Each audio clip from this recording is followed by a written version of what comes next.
Pak Erick Thohir ini lucu ya. Jadi ketua PSSI, seakan-akan kerjaannya di BUMN itu udah selesai, udah beres. Pak Erick Thohir bocah aja tahu, selesaiin dulu PR-nya baru main bola. Kalian, ya tegal anjing. Gue nonton bola dari 2004, bos. Prestasi kita dari lokal pret apa? Gak ada, sama kayak ini sekarang, sama-sama kololnya maut. Lo gak capek jadi budak Malaysia? Ini sepak bola penting, karena sepak bola adalah harga diri bangsa dan rakyat Indonesia. Kalau saya hitung tuh 45 naik 45 peringkat dari satu setengah tahun lah Pak. Apa sih Pak resepnya yang Bapak lakukan di tubuh PSSI? Ya kembali programnya harus benar dan membumi, tetapi benar-benar kita persiapkan dengan siap jadi bagian dari Timnas Indonesia di kualifikasi Piala Dunia dengan kaos supporter Timnas Indonesia. Bahan Cotton Combat 24S, sablon plastisol premium depan belakang, auto jadi pemain ke-12, siap memberikan dukungan dengan sepenuh hati. Pesan sekarang. Pak Erick Thohir ini lucu ya. Jadi ketua PSSI, seakan-akan kerjaannya di BUMN itu udah selesai, udah beres. Pak Erick Thohir bocah aja tahu, selesaiin dulu PR-nya baru main bola.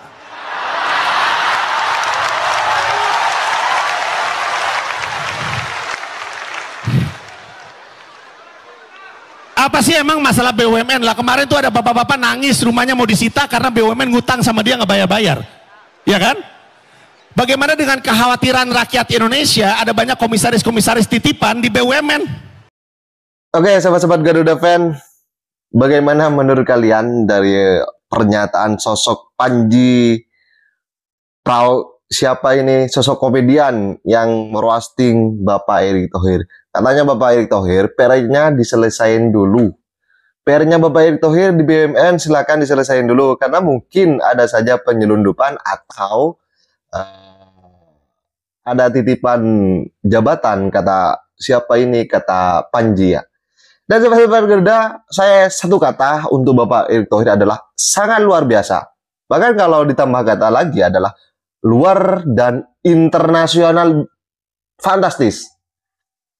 Bapak Erick Thohir dalam memandang dan juga bagaimana Timnas Indonesia untuk di level saat ini adalah sangat hebat dan memandang siapapun lawan dari pertandingan ini di round 3 ini. Terbarunya adalah melawan Bahrain ini, bahwa Bapak Erick Thohir tidak tinggal diam. Karena bagaimana pesiwar-pesiwar yang diberikan oleh Bahrain itu berbahaya. Seperti yang terjadi kepada Jepang. Bahkan pemain dari Jepang itu dilaser. Panji mengatakan bahwa bocah aja tahu, selesaiin dulu baru main bola, katanya. Jadi bagaimana menurut kalian sahabat-sahabat Garuda Fan? Kelucuan-kelucuan ini silakan dikomentari. Apakah menurut Anda tidak lebih baik harusnya Bapak ngomong ini dari tahun 2000-an deh. Tidak ada kalah terhormat. Di sepak bola kalah ya kalah. Poin lu 0.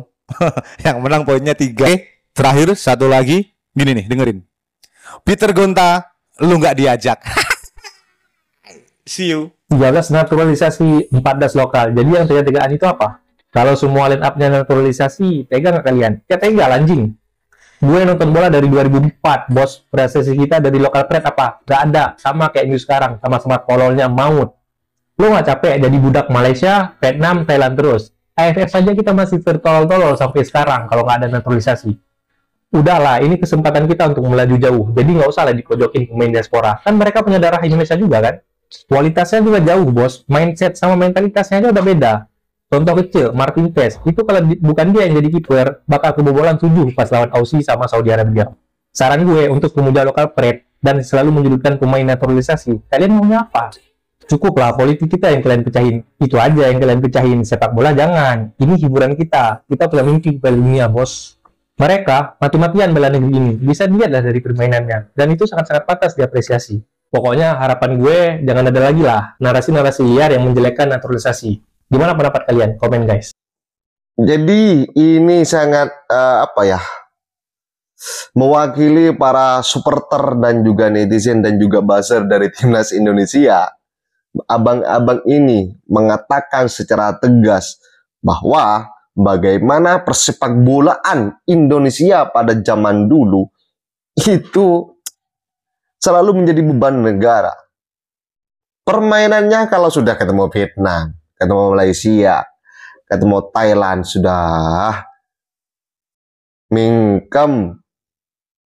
Tetapi di era kepemimpinan Bapak Erick Thohir itu dibuktikan dengan pernyataan-pernyataan yang sangat hebat. Dan bahkan Bapak Erick Thohir membuat Asia Tenggara ini dibuat terkejut, dan bahkan tak sedikit dari mereka rival timnas Indonesia sekarang mengomentari bagaimana transformasi PSSI, timnas Indonesia, dan juga gebrakannya saat ini. Kita nikmati bersama bagaimana timnas Indonesia ini bermain di level sepak bola dunia. Bapak Erick Thohir tidak bisa ditukar dan tidak bisa dibanding-bandingkan dengan 1 juta akamsi misalkan. Bapak Erick Thohir itu di atas segalanya. Dan bahkan dari para supporter-supporter yang datang itu sekarang berdatangan bukan hanya orang Indonesia, tetapi luar Indonesia. Bahkan kemarin ada supporter Iran yang mendukung kepada timnas Indonesia kan. Perjuangannya saat ini di round 3 ini memang bukan kaleng-kaleng. Jadi timnas Indonesia tetap optimis menjaga asa lolos ke Piala Dunia 2026 zona Asia. Dan sahabat-sahabat Garuda, mari kita simak bersama segmen dan juga pernyataan haru sekaligus mematahkan bagaimana pembenci dari Bapak Erick Thohir, pembenci timnas Indonesia di eranya dengan program naturalisasinya, mendatangkan pemain keturunan dan disebut adalah pemain diaspora ini. Bapak Erick Thohir secara tegas dan secara terharu pula, 280 juta jiwa orang Indonesia terharu, bahkan bagaimana nasib timnas Indonesia jika bukan Bapak Erick Thohir lagi yang menangani PSSI di masa jabatan saat ini. Kalau saya sih setuju Bapak Erick Thohir selamanya menjabat PSSI. Kalau saya hitung tuh 45 naik 45 peringkat dari 1,5 tahun lah Pak. Apa sih Pak resepnya yang Bapak lakukan di tubuh PSSI? Ya kembali programnya harus benar dan membumi, tetapi benar-benar kita persiapkan dengan matang gitu. Karena dalam kenaikan peringkat kita harus benar-benar di FIFA Matchday-nya kita isi. Dan juga pertandingan-pertandingan ya kita harus juga mendeliver target-targetnya. Nah, kan selama ini di FIFA Matchday itu kadang-kadang kita tidak mengisi pertandingan. Nah konsekuensinya ya peringkatnya akan terus melorot turun gitu. Nah kemarin kan kita coba dengan sebuah program, ini loh ada Olimpiade, ada Piala Dunia, ada kejuaraan Asia senior dan U23. Nah itu kan salah satunya di FIFA Matchday kita isi pertandingan dengan beberapa negara Afrika waktu itu. Kita juga bawa Argentina yang meledak. Nah itu bagian bagaimana kita achievement the target. Dan memang kita rasakan ketika saya bulan Maret waktu itu menjabat sampai sekarang itu peningkatannya. Jadi terima kasih kepada Pak Jokowi, terima kasih kepada pemain, ya tidak mungkin hanya saya dan coach doang, pemain juga penting. Terima kasih coach bisa juga komitmen sama Indonesia perpanjang kontrak. Kita di PSSI kerja keras, ya akhirnya kita mencapai peringkat 129 menuju 100 dengan target-target yang kemarin ya baik tim nasional senior itu pertama kali kualifikasi Piala Asia masuk 16 besar, lalu juga yang U23 bahkan tembus 4 besar, bahkan hampir saja ke Olimpiade. Nah sekarang juga kalau bisa tim nasional kita dengan segala konsekuensi yang tidak mudah karena semua memprediksikan kita ranking 3-4 baru nanti di playoff. Ya, tetapi kita coba dulu ranking 1-2 atau 2 paling tidak karena Jepang sangat dominan sampai hari ini. Ya, kalau bisa ya kita masuk di ya 2 besar. Tapi kalau tidak bisa ya kita coba lagi. Makanya angka 15 poin itu insurance yang kita harus dapatkan gitu. Ya. Peringkat 2 itu realistis, Pak? Berat. Tapi ya kembali optimisme itu kan harus kita terus bangun gitu. Betul. Masa ya ini apalagi kalau kita lihat statement dari Pak Prabowo sendiri, ya itu akan mensupport juga kegiatan sepak bola ini secara maksimal. Jadi Pak Jokowi support, Pak Prabowo support, atau pemerintah support, FIFA sangat friendly dengan kita, ada kantornya, kita juga buat program yang bagus, kita komitmen, ya harus ada optimisme gitu. Kita nggak bisa terbelenggung hanya masa lalu yang kita terus terpuruk gitu. Ya, kita harus lupakan, kita harus ke depan. Ya artinya dari di luar lapangan sendiri kan sudah ada dukungan penuh ya Pak ya. Arsene Wenger sekarang Mikel Arteta udah bangun lagi. Ya dan prediksinya ya ada joke sih. Tiap diprediksi juara kalah lagi sama Man City. Artinya apa? Kombinasi pemain dan pelatih bagus itu penting, atau pelatih dan pemain bagus. Nah, itulah tugas saya sebagai ketua PSSI, mempersiapkan ini semua, baik pelatih, pemain, dan programnya. Dan juga, nah kembali, kalau ada kritikan PSSI ini komersialisasi, ya memang saya perlu dana yang besar untuk membangun sepak bola Indonesia. Dan nilainya ini, saya sudah bilang, bisa 500 sampai 1 triliun. Karena contoh, tim nasional putri, hari ini, sampai Desember itu kira-kira ongkosnya 38 miliar. Ya, di mana mereka sudah tanding lawan Hong Kong, lawan Singapura, kemarin ke Middle East, sekarang training di Jepang. Ya ini yang mahal, tetapi kan intangible aset sepak bola ini nggak bisa hanya dihitung dengan tadi marwah martabatnya naik nggak hari ini. Semua orang merasa sekarang di segala lini, wah kita ini bisa ya, katanya gitu loh. Nah itu yang kita harus lakukan, bahwa sebuah harapan yang harus kita bangun, tapi bukan harapan palsu, ini beneran. Ya, kita punya target-target itu. Dan sekarang mungkin banyak juga netizen yang sudah mengakui, bahkan sekarang gak banyak banget netizen yang ngomong, saya ini buzzernya timnas Pak.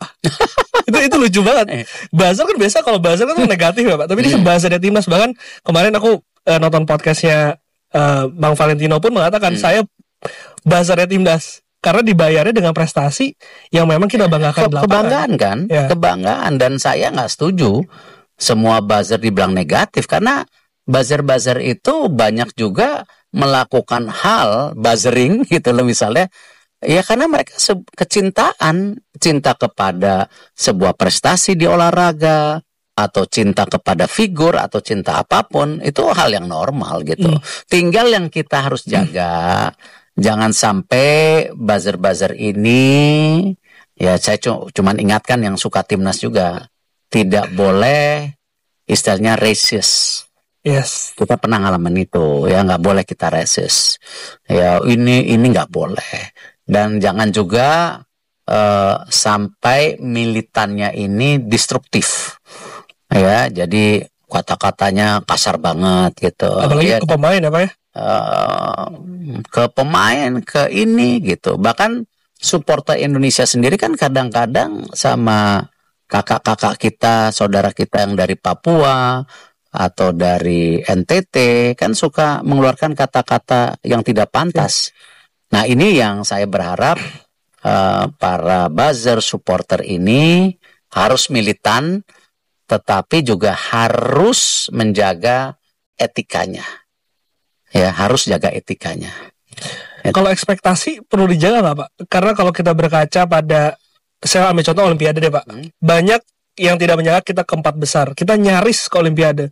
Dan setelah kita waktu itu gagal ke Olimpiade, banyak yang akhirnya mencibir, bahkan menyerang pemain-pemain timnas kita Pak.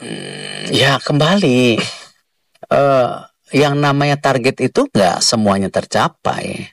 Ekspektasi ya gini lah. Emang pemain-pemain itu dengan dia sudah meninggalkan, mereka itu sempat TC melewati Lebaran, Natal, Tahun Baru, mereka melewati loh tanpa keluarga. Jadi mereka bukan nggak bermain serius, mereka bermain serius. Nah, tetapi ketika ya memang belum mencapai, ya saya meminta ya kembali supporter buzzer jangan mencibir sesuatu yang tentu malah merusak daripada tim kita sendiri. Dan sekarang banyak media-media asing juga sangat menyerang Indonesia. Saya juga berharap media-media Indonesia jangan terjebak ya dengan pola pikir para media asing ini ya, yang menulis bahwa bergabungnya beberapa pemain kita di luar negeri yang sekarang balik ke pangkuan Ibu Pertiwi itu tidak sesuai dengan aturan FIFA. Erick Thohir kayaknya bukan ketua kaleng-kalengan ya. Semua aturan saya pelajarin gitu. Nggak mungkin saya menghalalkan segala cara sebatas hanya menjual mimpi. Enggak, kita nggak jual mimpi, kita jual sesuatu yang bisa jadi kenyataan, tetapi kita harus kerja keras semua. Rekan Pak Erick, Stephen Chang ya, pemilik dari Zhang. Stephen Chang. Zhang. Inter. Udah enggak. Tapi dia teman Pak Erick kan? Dan dia menyampaikan ke media bahwa berhati-hati dengan timnas Indonesia, Pak. Oh gitu? Iya, itu saya belum baca. Sedekat apa sih, Pak? Hubungan Bapak sama... Saya dekat sama bapaknya. Okay. Ya, saya dekat sama bapaknya. Kita pernah berpartner di Inter Milan. Tetapi habis itu saya nggak aktif, kan saya jadi presiden Inter Milan sampai 2018 atau 19 waktu itu. Habis itu ya udah. Karena mereka ingin 100% ya kita dukung gitu. Kalau pernyataan dia jangan menganggap remeh timnas Indonesia, artinya baik lagi apa ya? Pengakuan itu sudah ada dari calon-calon lawan kita di dunia. Ya terima kasih, tapi kembali kita jangan juga jumawa, karena pasti ya tadi yang saya bilang negara-negara seperti Thailand, Malaysia pun Vietnam sudah bicara kualifikasi Piala Dunia atau target lolos ke Piala Dunia 2030. Ya, dan saya kemarin kedatangan sahabat saya Ruben, pemilik Queen's Park Rangers. Dia bilang, waduh brother, di Malaysia you famous katanya. Saya bilang, ini famous apa? Saya bilang, ya famous karena you do a breakthrough, kamu membuat sebuah terobosan yang out of the box, tetapi tetap berpegang teguh kepada aturan. Kadang-kadang kita kan out of the box ini kadang-kadang melanggar aturan. Saya rasa dengan track record saya bukan pemimpin seperti itu. Semua kita jaga, tetapi kita harus punya out of the box gitu. Bermain di level Piala Dunia?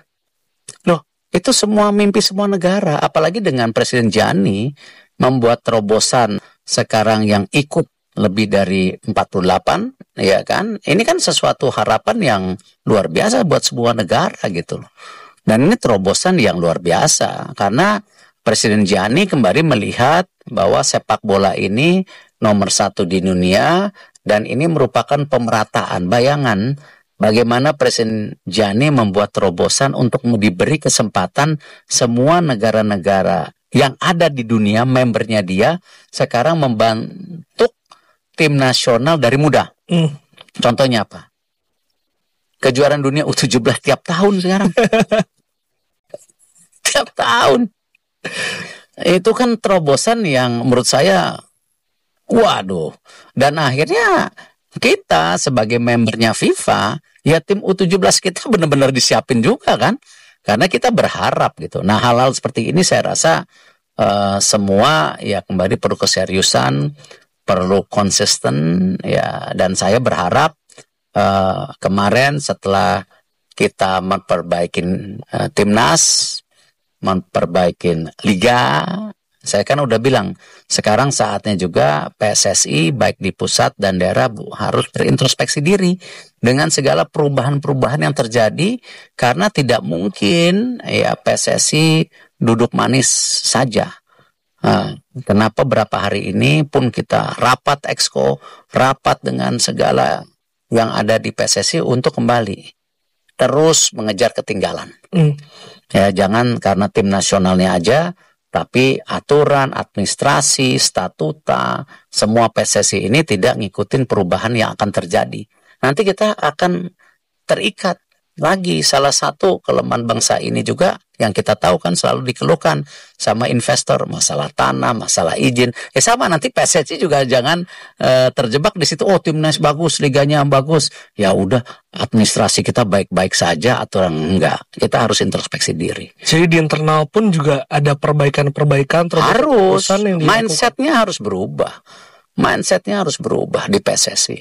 Dan saya berterima kasih dengan Wakil Ketua, Exco, para provinsi PSSI yang mau mulai merubah. Kemarin futsal saja sudah bergabung lagi di PSSI. Ya, Pak Haritanu, ada ketuanya Michael. Kemarin kita juga akan PSSI juga dorong lagi yang namanya sepak bola pantai, nanti di approve juga di Exco sebelum ke Kongres. Kita dorong semua program-program ini karena kita harus introspeksi diri, nggak bisa karena timnasnya bagus, liganya sekarang bagus, kita duduk-duduk, nggak bisa. Kita harus ikut berlari. Yang ngos-ngosan ya nggak usah ikut. Pak Erik, dengan terobosan perbaikan yang sudah dilakukan, Pak, apakah ini masuk dalam blueprint yang tadi disampaikan? Udah ada Disampaikan. Karena gini, Pak, pertanyaannya adalah kalau nanti Pak Erik selesai periode di PSSI, Pak, suatu saat nanti. Ya, amin. 2027 selesai kan? Lanjut lagi nggak, Pak? Ya, nggak tahu. Nah itu gimana memastikannya, Pak? Kembali selama kalau program ini tetap jalan gitu. Saya pernah jadi ketua Perbasi 2 tahun. Ya, saya bangun fundamentalnya. Selama mindset dan pimpinan bola basket waktu itu menyatu dengan saya, hari ini basket baik-baik saja. Ya, PSSI harus siap juga saya tinggalkan. Kapan waktunya? Karena ya kita tidak tahu, umurnya nggak tahu. Yang nggak suka sama saya juga banyak mungkin. Orang ini bersih-bersih semua, korupsi dibersihin, kan banyak yang nggak suka.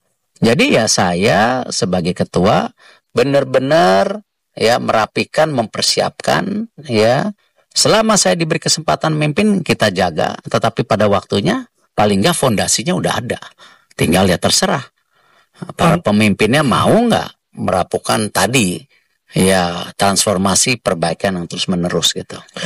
Ini sepak bola penting karena sepak bola adalah harga diri bangsa dan rakyat Indonesia, ya kan? Tekad saya, Indonesia harus masuk Piala Dunia. Saya akan awasi langsung tim nasional sepak bola. Kalau perlu saya akan tungguin latihan mereka. Masa 267 juta rakyat kita nggak bisa punya 30 pemain sepak bola yang hebat-hebat. Betul, ya. Kalau perlu kita cari pemain-pemain yang hebat, yang keturunan Indonesia yang ada di mana-mana kan banyak, ya kan? Ya kan? Kalau perlu yang mirip-mirip orang Indonesia pun kita rekrut, ya kan? Yang penting merah putih harus berkibar di Piala Dunia. Oke, sahabat-sahabat Garuda, bagaimana tanggapan kalian? Silakan ditulis di kolom komentar. Bagaimana pernyataan-pernyataan yang dibuat dan dilontarkan dan diumumkan secara publis oleh Bapak Erick Thohir. Bapak Erick Thohir adalah sosok anak Indonesia asli yang bisa mematahkan para cawe-cawe, para akamsi, para mafia-mafia, bahkan dari tubuh PSSI saat ini itu dibersih-bersih. Bukan hanya di soal di BUMN yang dibersih-bersih oleh Bapak Erick Thohir. Semuanya dalam masa jabatan beliau, misinya adalah bersih-bersih para kotoran-kotoran atau sampah-sampah yang ada di kedalaman timnas Indonesia. Dan kita sudah melihat bagaimana ketegasan dan bagaimana keputusan secara bersama oleh Bapak Erick Thohir, sehingga membuat timnas Indonesia saat ini terbang tinggi dengan melaju di round 3. Dan timnas Indonesia tidak menjadi bulan-bulanan. Bahkan dari mereka dulunya, Indonesia akan menjadi bulan-bulanan kalau bermain di round 3. Buktinya mana? Ocehan-ocehan itu. Buktinya mana kritikan-kritikan itu kan? Patah dengan sendirinya. Dan bahkan Bapak Erick Thohir mengatakan, ini kita buktikan bahwa Indonesia bisa menuju ke level itu. Oke, sampai sebar Garuda, bagaimana tanggapan kalian? Silahkan ditulis di kolom komentar. Dan jangan lupa like dan subscribe channel ini agar kalian tidak ketinggalan informasi penting khususnya Timnas Indonesia. Salam sepak bola keren, salam sepak bola bersih. Bersama saya, salam olahraga.